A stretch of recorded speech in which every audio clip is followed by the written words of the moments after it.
Bienvenue dans ce tout nouvel épisode au podcast Le poids de la nuance. Parce qu'aujourd'hui, on va parler des suppléments qu'on recommanderait à quelqu'un qui débute. Fait qu'on va tout parler des avantages, on va parler des inconvénients et c'est toujours dans le même esprit de penser où est-ce que nous, on n'est pas une entreprise qui encourage la prise de suppléments. Par contre, c'est mentir de dire qu'il n'y a pas des cas où est-ce que ça peut être intéressant. Puis, il y a des cas où est-ce que c'est moins intéressant à avoir. Fait que si ça t'intéresse, je te souhaite un excellent épisode. Écoute ça. Bienvenue au tout nouvel épisode du podcast Le poids de la nuance par Kinvolve Fitness. Ce podcast est pour tous ceux qui se sentent désinformés, désorganisés et démotivés en naviguant à travers le monde du fitness. Dans chaque épisode, la science et la pratique sont mis de l'avant, sous toutes leurs nuances, pour donner les meilleurs outils et les fondements derrière l'entraînement et la nutrition. Si tu cherches à t'investir dans ta transformation une fois pour toutes, ce podcast est pour toi. Un sujet super important, la supplémentation. OK, ça là, c'est c'est un des sujets qui revient le plus souvent tout simplement parce que on s'intéresse à ça.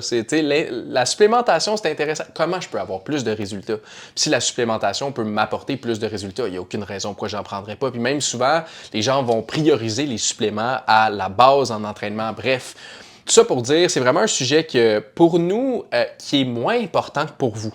Mais on va expliquer concrètement pourquoi on dit ça. Le but, en fait, de cet épisode-là, c'est vraiment voir quel supplément on conseille, pourquoi. Puis mettons que tu veux commencer l'entraînement, puis tu veux commencer à prendre des suppléments vers lesquels tu devrais aller, puis vers lesquels tu ne devrais pas aller. Encore une fois, ça reste des opinions, je veux dire, il y en a beaucoup qui sont basées sur des études, mais ça reste, tu fais ce que tu veux. C'est un conseil, mais tu es toujours la personne qui décide à la fin. Fait que même si dans le podcast, on dit, exemple, ne prends pas de stéroïdes, tu fais ce que tu veux. Je ne vais jamais conseiller à quelqu'un de faire ça, mais c'est toi qui décides. Ton corps, ton choix. Donc, concrètement, je veux vraiment qu'on commence vers comment est-ce que tu choisirais tes suppléments. Puis déjà, à la base, prends-tu des suppléments?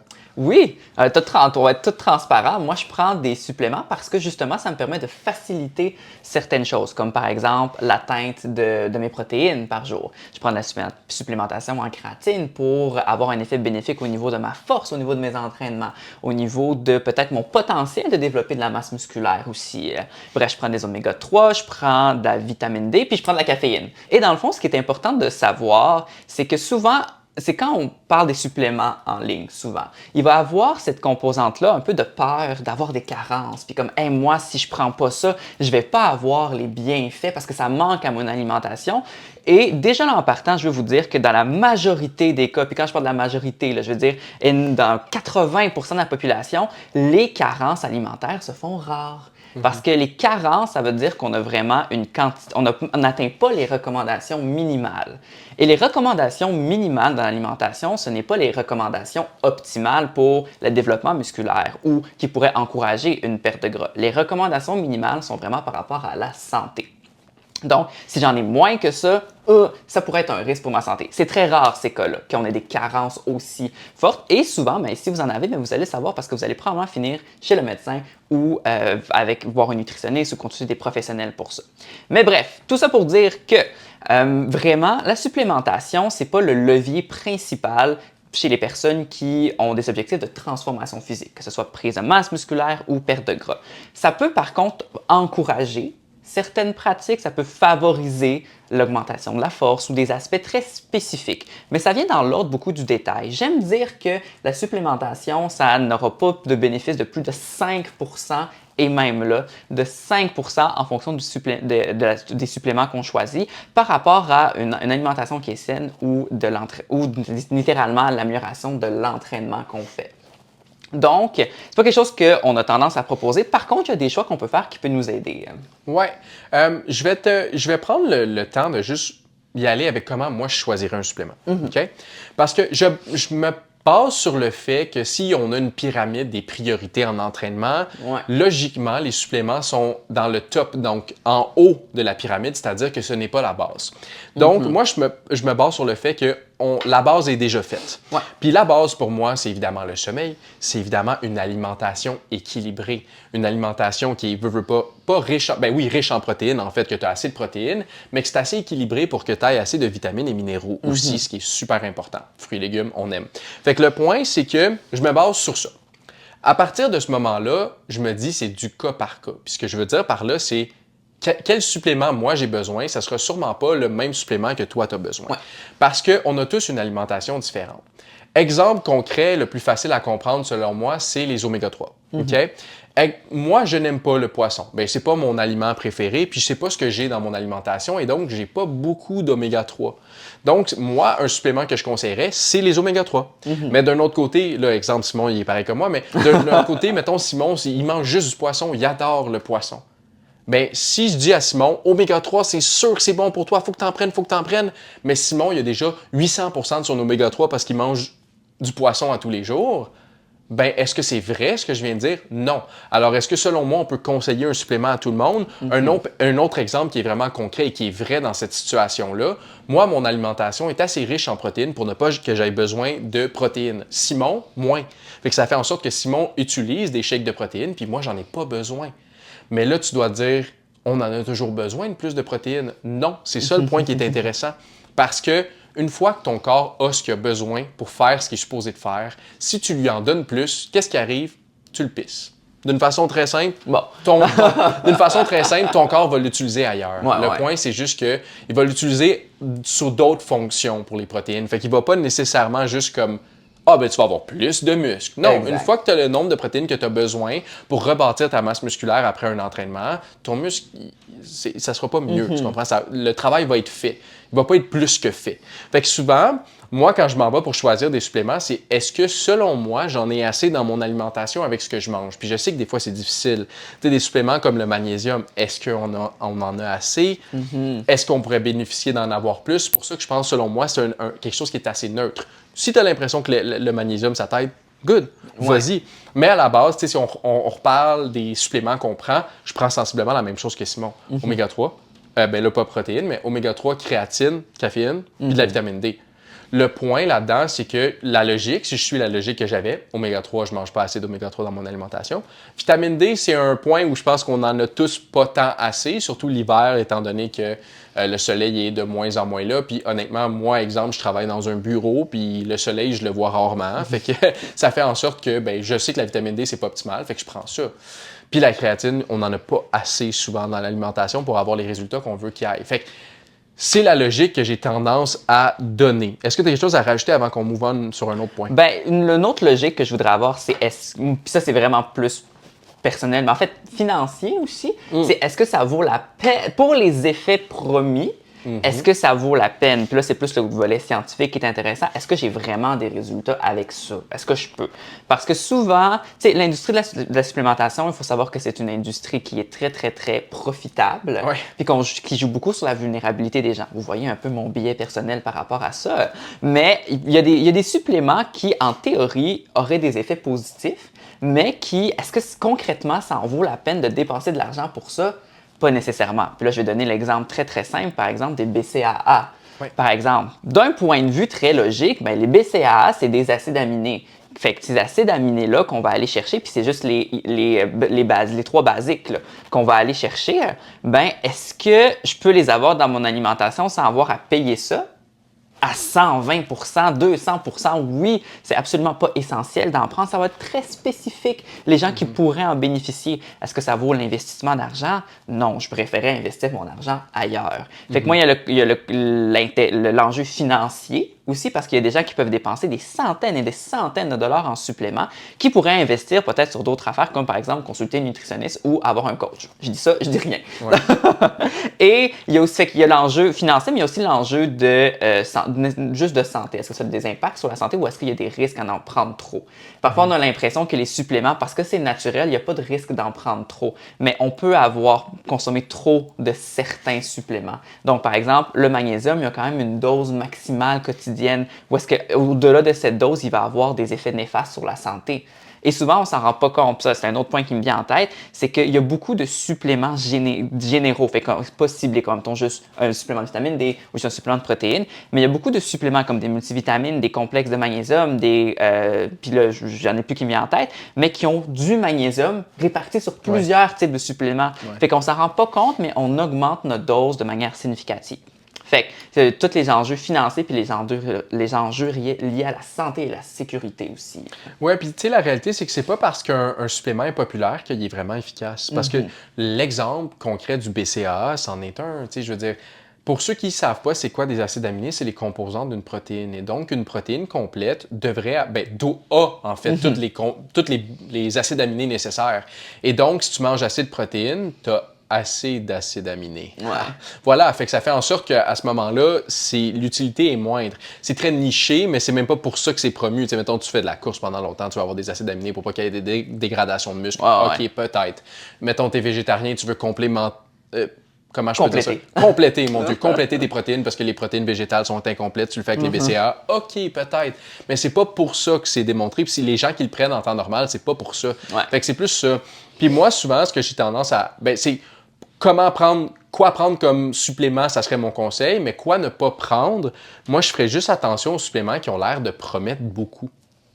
Parce que si on regarde l'utilité de la protéine, ça va être très général, puis ça va être général. C'est, mettons, aide au soutien des muscles squelettiques, par exemple. Tandis BCA, c'est comme augmente ta masse musculaire, augmente ta force. Là, t'es comme, il y en a un des deux qui est prouvé, c'est les protéines, puis c'est très général.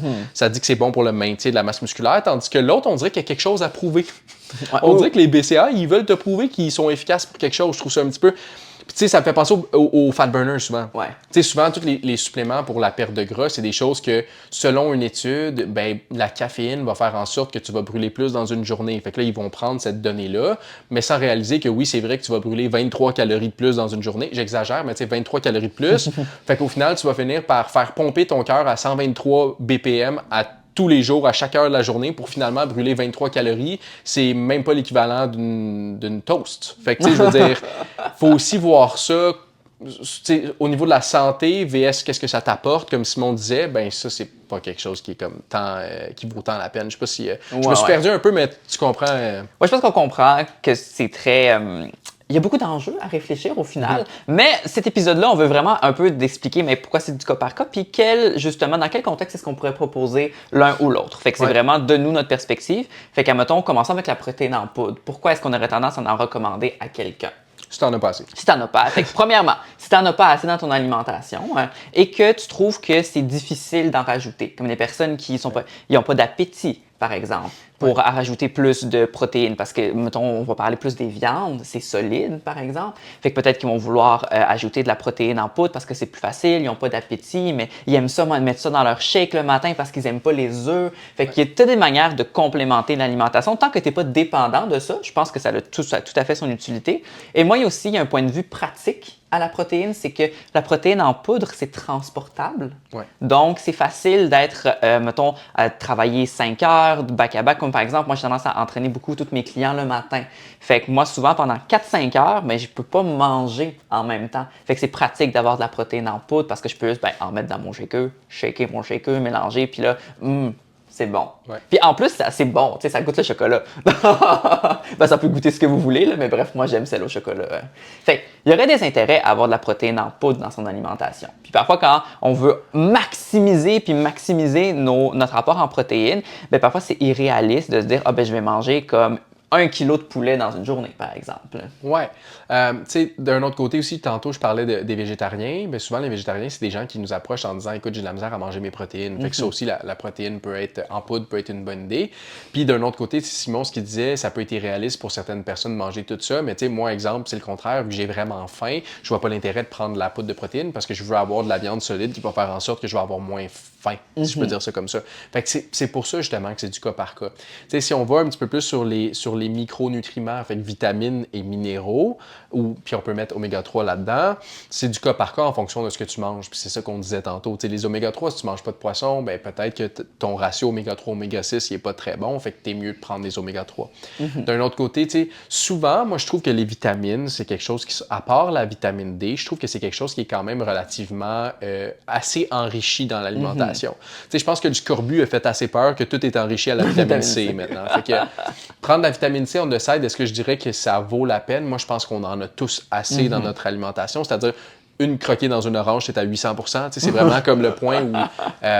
puis j'exagère, by the way, hein, c'est pas vraiment des vrais stats que je donne là, mais bref, tu en as vraiment beaucoup dans l'alimentation. Puis je pense que même le lait Est est enrichi, la farine aussi. En vitamine C. Fait que le point, c'est que c'est du cas par cas, mais dans la mesure où, les greens par exemple, dans la mesure où tu manges des fruits et des légumes dans ton alimentation, je considère pas nécessairement que les greens sont nécessaires. Si tu sais que toi, tu manges zéro des fruits et des légumes, tu veux avoir des greens, ben vas-y, à ce moment-là, ça vaut la peine pour toi. Fait que je sais pas si, vitamines et minéraux, je pense que ça peut prendre le taux. C'est ça, fait que tout ce qui est mettons, complexe de multivitamines, ça peut être intéressant.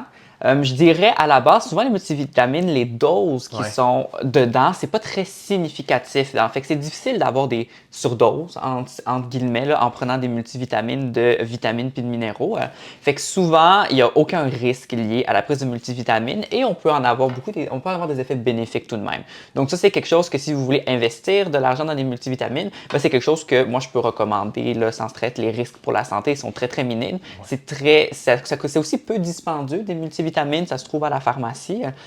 Donc, moi, personnellement, c'est quelque chose que je peux recommander, particulièrement si vous avez des inquiétudes par rapport à votre apport en vitamines et minéraux parce que vous mangez peut-être moins, comme tu disais, moins de fruits, moins de légumes. Sachez par contre que c'est impossible, à part un bilan sanguin, de savoir si vous avez des carences par rapport à ça. Mais généralement, ce n'est pas un risque. Avant qu'on continue, j'ai un petit service à te demander. Si tu aimes ce genre de contenu, laisse un like ou un 5 étoiles, puis partage avec un ami qui pourrait bénéficier de ce genre d'informations-là. Qui sait, tu pourrais peut-être nous aider à remplir notre mission de rattraper les erreurs du fitness une personne à la fois. Créatine. Honnêtement, je vais juste dire oui. Vas-y. Je pense que là, maintenant, comme ça devient de plus en plus populaire, les prix ont vraiment augmenté là, de la créatine, mais en tant que tel, je trouve que c'est quelque chose qui vaut la peine si tu fais de la musculation. Est-ce que c'est magique? Ça, j'aime ça le dire. Non, c'est pas magique. On parlait d'un 5% maximal. Là, si, mettons, tu prends ta créatine à tous les jours puis tout est optimal à côté, peut-être 5%. Est-ce que tu vas le remarquer? Non. Est-ce que tu vas remarquer que tu as grossi et que tu as de la rétention d'eau? Non. C'est pas des choses que tu vas remarquer, mais c'est quelque chose que si tu prends à chaque jour, ça se peut que ça augmente ta performance. Puis ça a été prouvé que ça augmente la performance au niveau de la force. Fait que je vois pas pourquoi on le prendrait pas, sauf si c'est, mettons, des budget. Une question de budget. Puis même en perte de gras, parce que nous, on considère qu'en perte de gras, l'important, c'est aussi la musculation. Parce que la musculation va faire en sorte que tu vas maintenir ou même augmenter ta masse musculaire pendant ta perte de gras, ce qui est positif pour tout, en fait, pour tes performances, mais aussi pour ton métabolisme, pour tout. Fait que c'est quelque chose qui vaut la peine, même en perte de gras. Puis les gens vont être comme, souvent, c'est quelque chose qui revient. Ah ouais, mais mon poids va augmenter si je fais ça à cause de la rétention d'eau. Si ton poids augmente d'une livre, tu sais que c'est de l'eau. Puis même si ça augmente d'une livre, ça va peut-être même pas augmenter d'une livre. Le point, c'est que la rétention d'eau est pas incroyable. Puis si ça augmente, c'est pas ton gras, là, tu restes en déficit, tu comprends? Fait qu'il n'y a pas de problème. Le poids sur la balance, c'est un outil, il faut juste pas tout le temps le prendre à la lettre. C'est ça. Fait que oui, la créatine, c'est quelque chose que je recommanderais à tout le monde, mais même chez les gens qui s'entraînent pas, en fait. Parce qu'il y a beaucoup d'études qui... Puis pour vous donner une idée, là, c'est un des suppléments les plus étudiés au monde, là, la créatine. On a plus que 1000 études de différents cas, dans différents types de populations, des populations âgées, des populations jeunes, des populations malades. Et dans le fond, ça a tellement d'effets bénéfiques pour la santé avec presque aucun effet secondaire. Fait que là, on presque laisse toujours le bémol de la recherche parce qu'on n'a pas fait toutes les études de cas par rapport à toutes les maladies. Mais bref, ça a tellement d'effets bénéfiques que ce soit au niveau de, par exemple, la masse musculaire, on l'a dit, mais aussi la masse musculaire chez les personnes qui sont sédentaires, les personnes qui ne s'entraînent pas. On a la masse musculaire chez les personnes âgées. On a la prévention justement de la sarcopénie, qui est la dégradation, la perte de masse musculaire liée à l'âge. On a les bienfaits au niveau de la mémoire chez les personnes âgées aussi. Donc, honnêtement, c'est un des suppléments que je dirais tout le monde pourrait en bénéficier. Et d'une certaine manière, c'est quand même un supplément qui est économique, mais les prix, c'est vrai qu'ils ont augmenté là, dans les dernières années, particulièrement de la créatine monohydrate. Et ce serait dans le fond aussi la seule forme là, de créatine qui est suggérée, la créatine monohydrate. Donc, laissez-vous pas avoir par tous les types de créatine. Oui, ça m'a fait penser justement, protéines, je dirais la même chose que tu as dit un petit peu sur la créatine. Puis là, pas nécessairement de l'avoir en supplément, mais de l'avoir plus que ce qui est recommandé, plus que la dose minimale. Oui. C'est parce qu'on s'entend qu'on veut le plus possible être en mesure de garder notre masse musculaire. Fait que, autant que tu le prennes en supplément ou que tu le prennes avec ton alimentation, l'important, c'est juste que tu en aies. Exactement. Puis le dernier supplément qui est quand même souvent d'actualité aussi, c'est la caféine. Puis moi, c'est là où je vais dire oui, mais non. Mais, tu sais, ultimement, pour les performances, je vais dire oui. Mais on s'entend qu'un abus de caféine, moi, en tout cas, sur les réseaux sociaux, c'est ce que je remarque dans la communauté fitness, c'est que il y a beaucoup de jokes en fonction du fait qu'il y a un abus de caféine. Fait que tu prends ton pré-workout, ton pot de pré-workout, tu mets une Monster dedans, puis tu le brasses, puis tu le bois. Fait que, tu sais, oui, c'est bon pour, en fait, les efforts cognitifs et les efforts physiques. Oui, c'est prouvé que ça fonctionne. C'est super bon. Sauf que reste que c'est un stimulant cardiaque. C'est pas à prendre en grande dose. Ça peut nuire à d'autres facettes importantes de ton entraînement comme couper la faim, mais ça, c'est rarement un problème. Mais aussi le sommeil. Parce que les gens sont comme, moi, ça me fait plus rien, la caféine. Je en prends genre 900 mg à 9 heures le soir. Oui, mais c'est pas parce que tu t'endors que ton sommeil est bon. Fait que c'est toutes des choses que, comme, la caféine, c'est bien en termes de performance, mais c'est quand même à prendre avec une certaine modération. Peut-être plus juste pour les performances, puis pas tout le temps à travers la journée. Je sais pas ce que t'en penses. Oui, puis une affaire que je dis, c'est que si tu es dépendant de la caféine, la problématique, c'est le fait que tu n'as pas de récupération, tu n'as pas de sommeil. Le rôle de la caféine, c'est un peu de stimuler l'état d'éveil, puis de retarder l'impact de la fatigue qu'on pourrait avoir. Fait que souvent, si tu n'as pas une gestion saine de ton sommeil ou de ton stress ou de tout ce qui peut être récupérateur, puis tu te dis, ma solution, c'est de la caféine.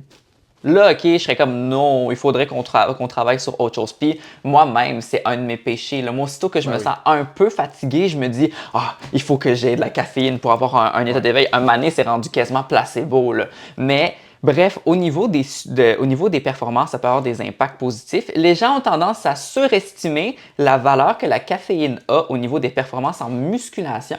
Parce qu'à la base, la caféine est un meilleur supplément pour les épreuves d'endurance. Ouais. Donc, c'est beaucoup plus en course ou en vélo ou, mettons, des athlètes de triathlon qui doivent apprendre à utiliser à s'adapter à des quantités de caféine élevées par rapport à la supplémentation. Ça a quand même des effets positifs là, au niveau de la musculation, mais pas aussi grands que les gens y pensent. Puis après, c'est une question de préférence, je crois. Personnellement, pour moi, il y a un gros effet placebo aussi à la caféine.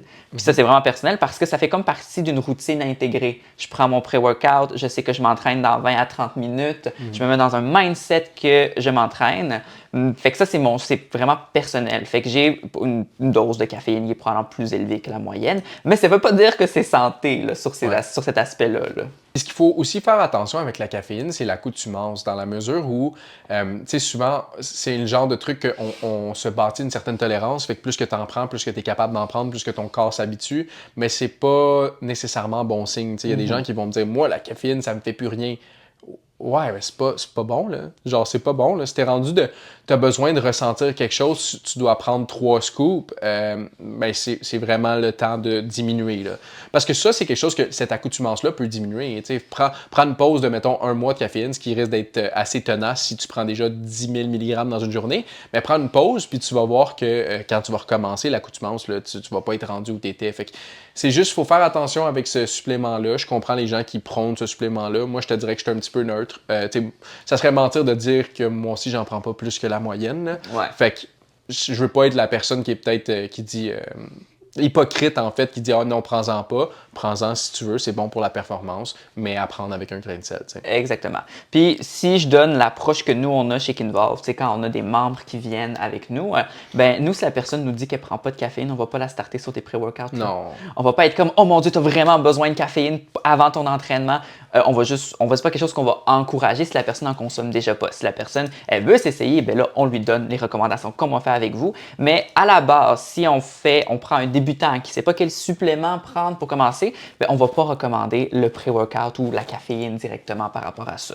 Fait c'est à peu près les 5 suppléments qu'en général, on propose au cas par cas. Fait que là, si on fait un bref recap, là, on parlait de protéines en poudre, on parlait de tout ce qui est oméga 3, on parlait de créatine, on parlait de tout ce qui est multivitamine, puis vitamine D aussi qui a un effet quand même assez central. On n'a pas beaucoup parlé, mais bref, ça, c'est quelque chose aussi qu'on recommande. Bref, ces 5 éléments-là, puis c'est vraiment ceux qu'on serait comme, OK, mais pour un débutant, ça pourrait avoir sa place dans la nutrition, en sachant que les suppléments, c'est pour complémenter une nutrition qui est déjà complète et non créer une dépendance d'une certaine manière. Sur ce, ça fait le tour de l'épisode. Fait que si vous avez des questions ou vous aimeriez qu'on parle de d'autres suppléments ou des ingrédients parfois qu'il peut y avoir dans les suppléments, ben n'hésitez pas à nous écrire. Moi, c'est mon petit dada de faire des recherches sur les différentes molécules dans les suppléments. Fait que écrivez-moi s'il vous plaît à coachsim.knvl sur Instagram ou sinon vous pouvez aussi écrire à CoachJ qui va me relayer l'information pour des petites recherches sur coachj.knvl sur Instagram aussi. Sur ce, on se voit la semaine prochaine.